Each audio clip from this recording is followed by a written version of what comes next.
कोटी लोकांना रोजगार मिळायला हवा होता, पण महाराष्ट्रावर देशावर अनेक संकट आली. कोरोना काळात लोकांच्या नोकऱ्या गेल्या, नोटबंदीच्या काळात त्या संकटात लोकांच्या नोकऱ्या गेल्या, तरी आपण त्या राज्यामध्ये ठामपणे उभे आहोत. हा महाराष्ट्र लढणार आहे, हा महाराष्ट्र संघर्ष करणार आहे.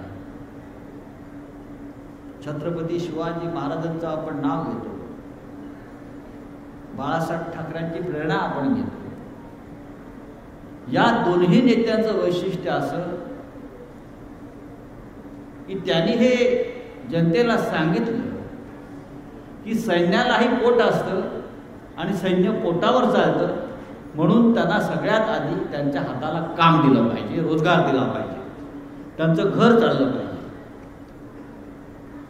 आणि फक्त नोकरी करून घर चालतं का नाही, आम्ही तर वारंवार सांगतो की मराठी माणसाला उद्योगात आलं पाहिजे. आज देशातल्या 10 उद्योगपतींची नावं घ्या, त्यात आपल्याला कुठे मराठी म्हणून दिसतो का? नाही दिसत. एकदा आपले पाय आपलेच लोक खेचतात, आपण दुसऱ्यांच्या हमाल्या आणि चाकड्या करतो. उद्योगात आलं पाहिजे यासाठी शिवसेनेनं अथक परिश्रम केले, अनेक प्रयत्न केले. पण प्रमोद मानमोडे यांना मी यासाठी मानतो की त्यांनी स्वतःचा एक बलंड उद्योग उभा केला, कष्टातून, संघर्षातून, आणि आज ते 5 ते 6 हजार लोकांना नोकऱ्या देत आहेत, रोजगार देत आहेत. आपण नोकऱ्या देणारे व्हायला पाहिजे, नोकऱ्या करणारे नव्हे, आपण नोकऱ्या देणारे व्हायला पाहिजे.